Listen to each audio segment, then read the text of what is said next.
and welcome. Raise your inner game today. I'm David Levin.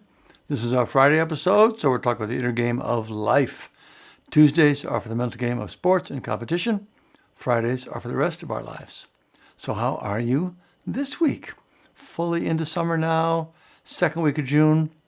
We're starting to get some hot days here, over 80 yesterday. It's the perfect time of year here because it's beautiful and warm and the bugs aren't out yet. Pretty soon it will be less pleasant to spend time outside, but right now it's great and I hope it's lovely where you are too. Lots to talk about this week.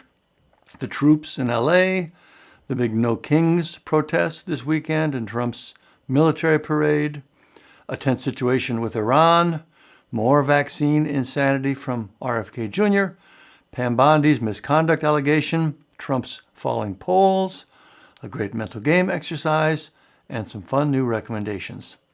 All right, we'll start with ups and downs. So what gave me a lift this week and what things are pulling me down? The big up was working on music this week. I mentioned last week I'm all in now on figuring out mixing and making my demos higher quality. Spent a lot of time this week making great progress and really just having a lot of fun with it. Working on this new song. Lyrics are coming along. Sounds getting pretty good, if I may say. Put together some new solo sections yesterday that really lit me up. I mentioned that this is one area I've been avoiding, trying to add solos. I dug into that, tried it out on this new song. Ended up with some parts I feel really good about. It's just really fun. The only bad part is that it's really hogging my attention. It's in my mind all the time. I can hear the song, hear the parts. And that's where new ideas come from, right? The existing stuff is in there, percolating, and new ideas pop up from that. So you want to be paying attention to what's going on in there, but it pulls you into your head and makes you want to not work on the other things on your list. That's a small problem, but overall, having a great time with it.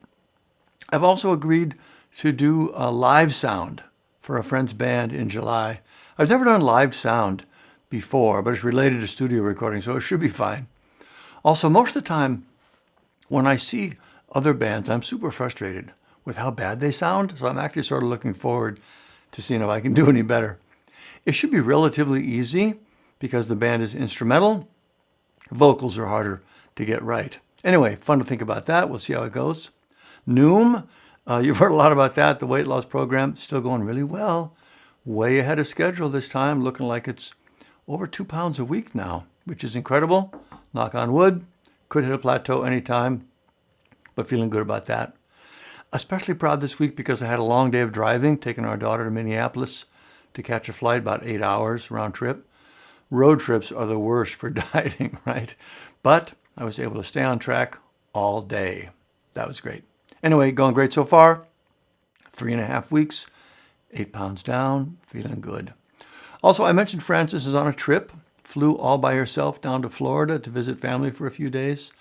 A little mixed up and down, of course. Always worried about safe travels.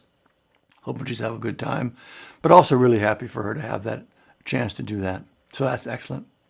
For my down this week, it's not a huge thing, but I was sad to hear that Brian Wilson from the Beach Boys had passed away. I wasn't a huge Beach Boys fan. Certainly knew all the hits, but never really loved their music, at least not the earlier stuff. Surf Safari, all that. The leader of my first big band out of high school, though, was a huge fan. We played Good Vibrations live in that band, really went deep into all those parts. That's an amazing piece. Also loved God Only Knows. They definitely had some beautiful songs. But I really appreciated Brian himself. And he really was the whole band. All the songs, all the arrangements, it was all him, creatively. And there really was no one else like him. You listen to their stuff. It was just completely original. And you can't say that very often. Most artists, even big ones, the ones we love, they're still not completely unique. You know, they're great. You love their work. They have their own sound, but they still generally fit into their genre. But now and then, there's an artist or a band that just doesn't. There's nothing like them anywhere. And the Beach Boys are one of those. And again, it was all Brian Wilson. There's a great video. I'll link to it in the notes with scenes from the studio, and they were putting together Good Vibrations.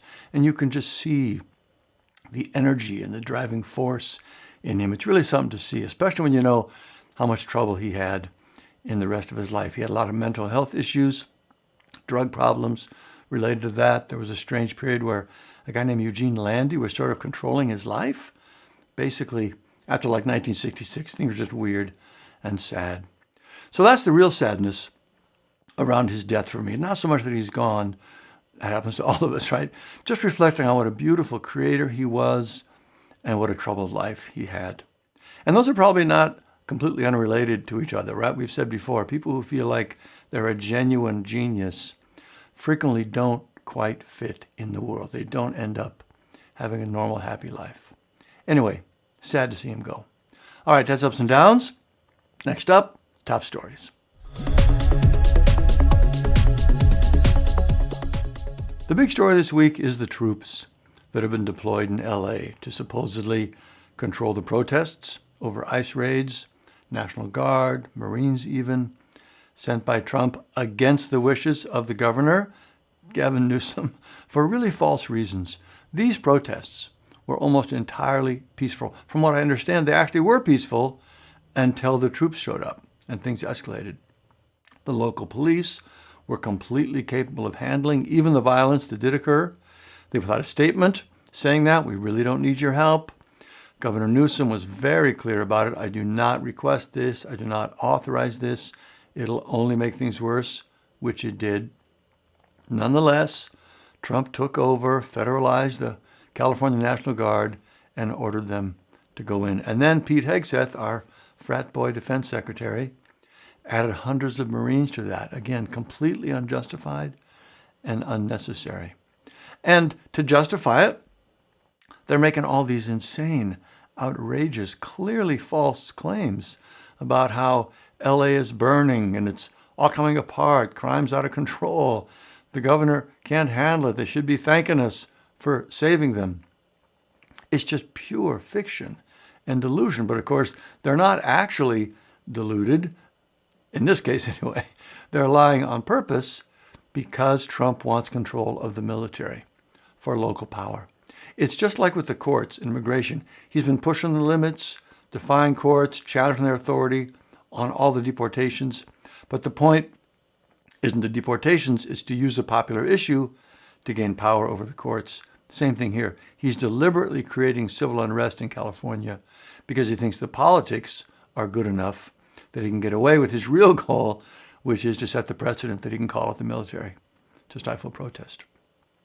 And I'm not making this up. It was reported this week that one of the first things he was talking about after his inauguration with his staff was when it would make sense to call out the military. It's always been his plan. It's part of the authoritarian playbook, and we're watching it happen in real time.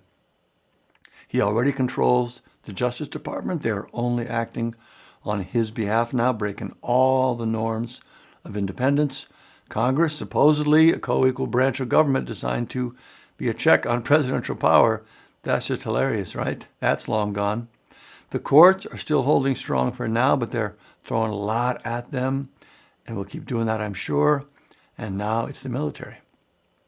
You probably remember, if you've been listening for a while, I said I thought the military would actually rise up and take control when Trump pushed them into this territory, when he tried to get them to act against U.S. citizens. Maybe this doesn't quite cross that line. Maybe he would have to order them to actually shoot civilians. But it looks like I was wrong about that. The military seems much more open to being corrupted than I thought. Honestly, I'm still not sure I think it would be a good idea to have a military coup in our country. It's pretty scary to think about. Assumes a lot of good faith and goodwill on their part. But it would at least stop this self-destruction that Trump is causing, the superpower suicide I talked about last week. Anyway, it's not good.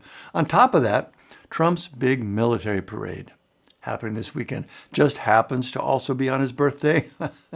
Does anyone believe that's a coincidence? Especially when you hear they're planning to do something to commemorate his birthday as part of it. Come on now. Even Rand Paul, who has probably said less than 10 things in his entire life that I agree with, said this was not a good thing. This is what North Korea and Russia do. We've always intentionally taken a different posture, showing that we're not those kinds of systems.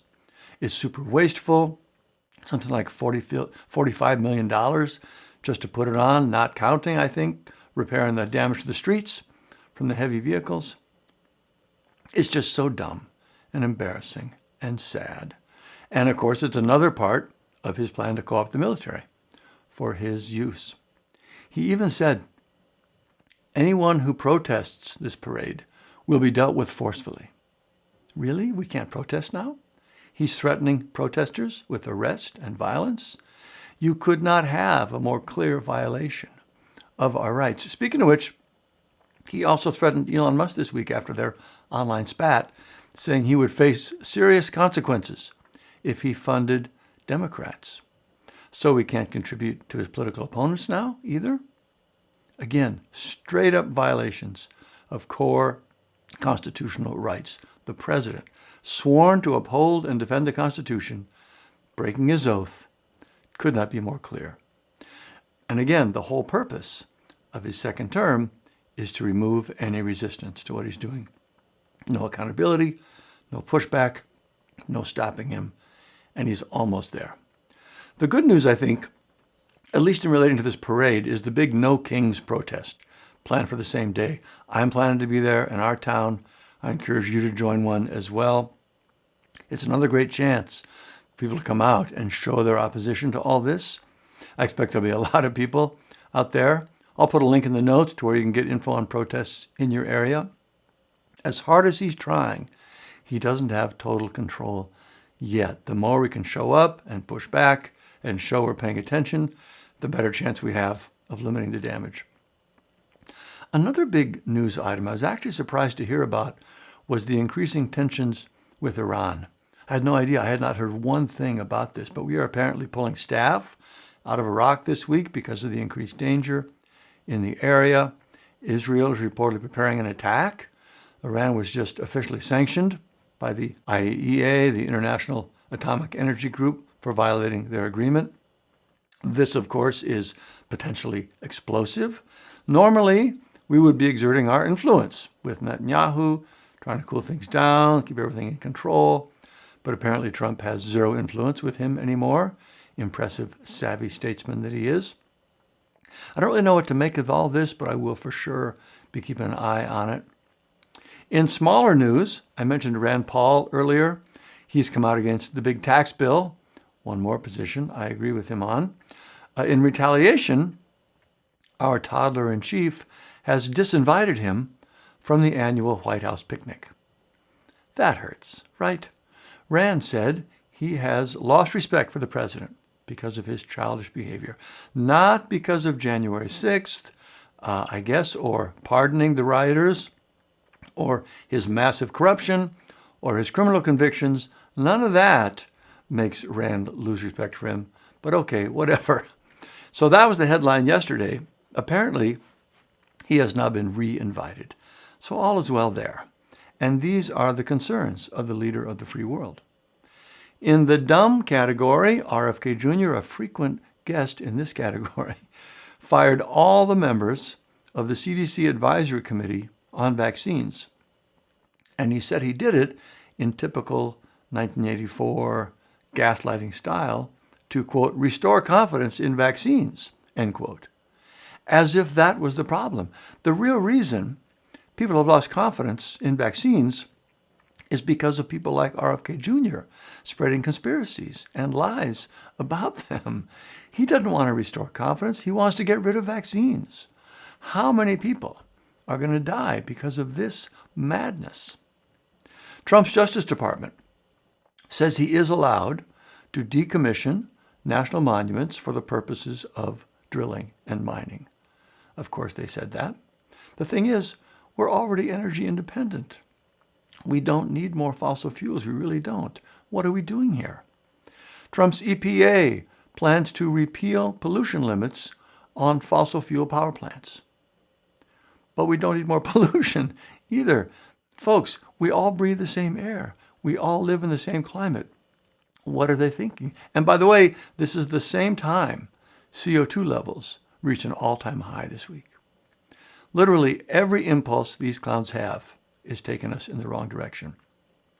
On the other hand, in the good news category, our esteemed Attorney General, Pam Bondi, has been accused of serious professional misconduct in an ethics complaint filed with the Florida bar, which was signed by 70 people. So I don't know how far it'll go, but she could lose her, is there a license or just her ability to practice law in Florida? Anyway, I love that people are standing up and trying to hold her to account for basically eviscerating the legal norms at the Justice Department. Speaking of her ethics violations, Mr. Abrego Garcia is back in the U.S. That's good news. After months of saying they couldn't bring him back, well, I guess they could after all. They've charged him with an impressive list of crimes. It's possible they're for real, although a respected prosecutor resigned rather than go along with it, so we're suspicious. Either way, she came out and made this dramatic statement accusing him of all kinds of things that weren't even in the indictment. All the lawyers on the podcast I listen to say this is just completely inappropriate and out of bounds. It's bad and wrong and unethical and unhelpful to the case.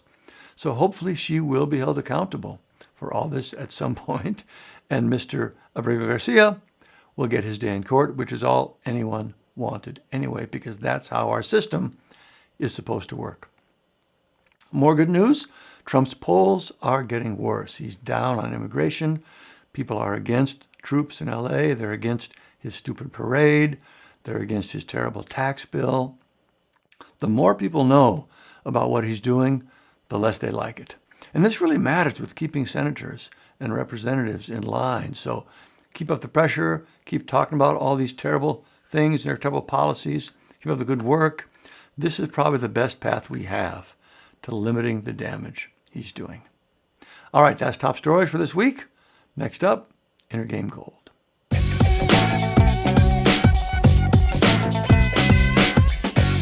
Last week, we revisited the Marshawn Lynch technique, this time with the Carlos Alcaraz add-on. Look at yourself in the mirror, ask what kind of person you want to be today, answer, I want to be like Carlos and do the right thing in the moment, do the thing I'll be proud of. That's a great exercise. This week, I want to revisit my favorite Zen saying, be master of mind rather than mastered by mind. As you know, I love this, partly because it so perfectly illustrates the core work of raising your inner game. I'm thinking about it this week because I just wrote a piece about the new Apple TV show, Stick. It's about a retired and sort of washed up pro golfer mentoring a young new player. It's a comedy with Owen Wilson. It's pretty fun. But there's a scene in there about the mental game where the coach is talking to the player. He points out that when the kid hit a bad shot, he got stuck in his head and his game fell apart, which is exactly the problem most athletes have, by the way. But it's also a perfect illustration of the struggle we all have, and it ties in to this Zen saying. So, master of mind, not mastered by mind. When we get stuck in our head and it affects our behavior, that is being mastered by mind. It is controlling us. Its agenda is dictating the kind of person we're being. It cares what people think of us.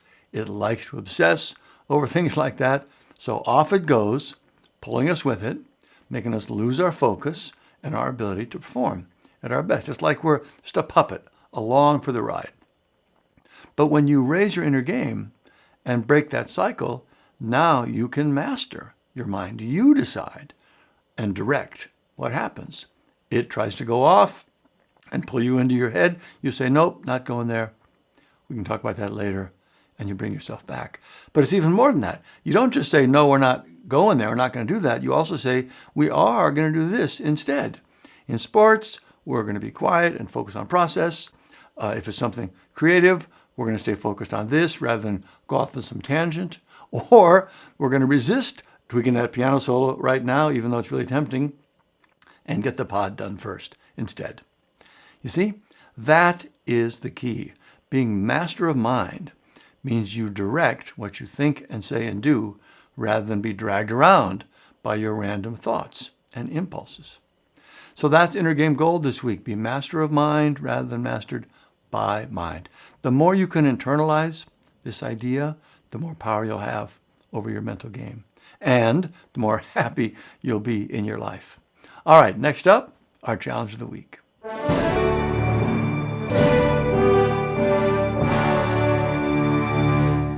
All right, let's work on this master of mind idea. Sometime this week, maybe more than once, take a few minutes, sit down with your journal if you have one. Bring this idea into your mind. Be master of mind rather than mastered by mind. Think about what it means for you, what it's saying.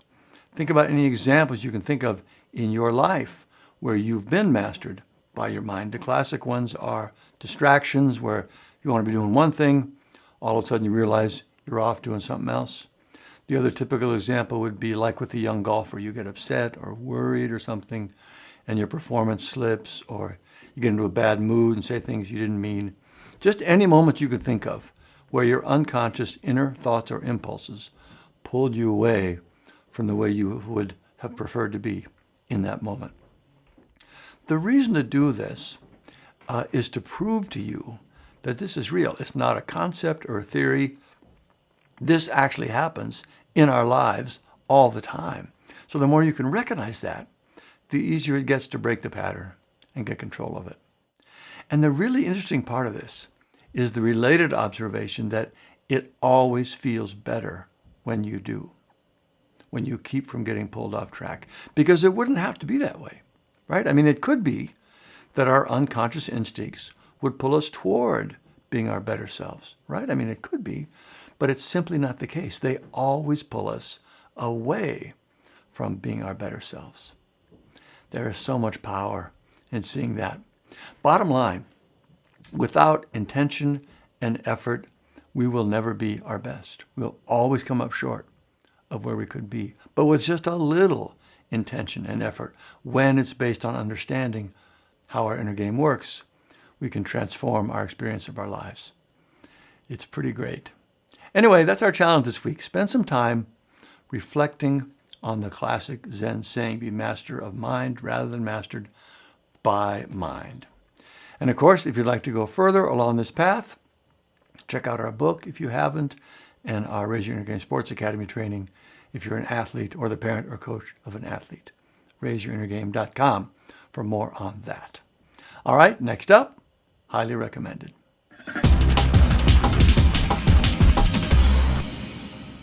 I'm about 2/3 through Fever Beach now, the Carl Hiaasen book. Still loving it. Looking forward to the satisfying conclusion. I'll almost certainly finish that this week. Also still enjoying Murderbot on Apple TV.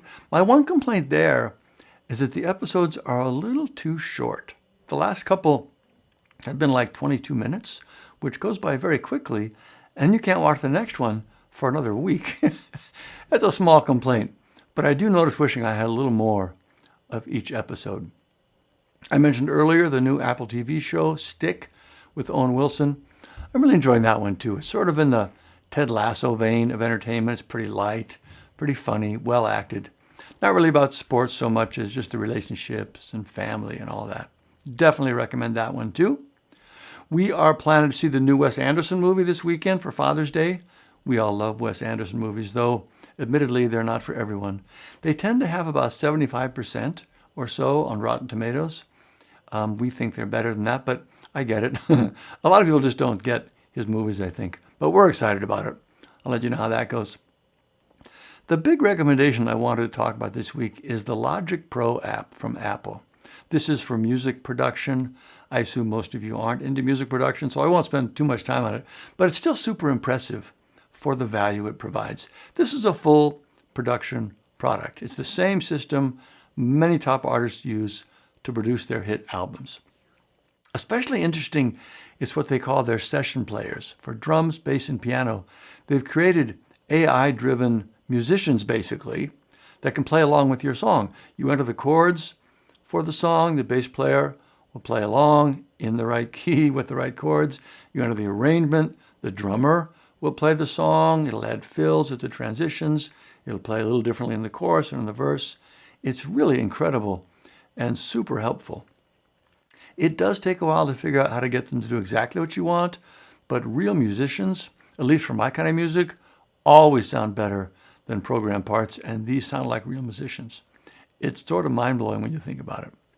The app includes all the best signal processors, other instruments, everything you need at the highest level, and the whole thing costs $200. Back in the day when I first started using Macs for music, which was a long time ago, this same app cost over $1,000. It didn't do a fraction of what it does now. I don't know what made them rethink their pricing strategy with their pro production apps, but now it honestly feels like it's basically a service to musicians. I can't believe it's much of a moneymaker for them. I mean, I'm probably wrong, but still, I just can't believe it. Same thing, by the way, with their video app, Final Cut Pro. I edit video every week for the pod and for my training programs when I'm creating those. I use it all the time. I don't go as deep with that app as I do with audio because I'm not making broadcast level productions. But again, people make movies on Final Cut Pro major releases, and that one is $300. Anyway, enough about that. I'm just reminded this week the unbelievable power and value of Apple's Pro production apps. So just wanted to give them a little shout out and thank you. Highly recommended from me. All right, that's our show this week. Reminder, if you enjoy the show, please do give us a review on, a great review on Spotify or Apple, wherever you get your podcasts. It really does help people find the show. Beyond that, thank you as always for joining. Let me know if you have any questions. Otherwise, have another great week. Keep up the good work. I'll see you next time.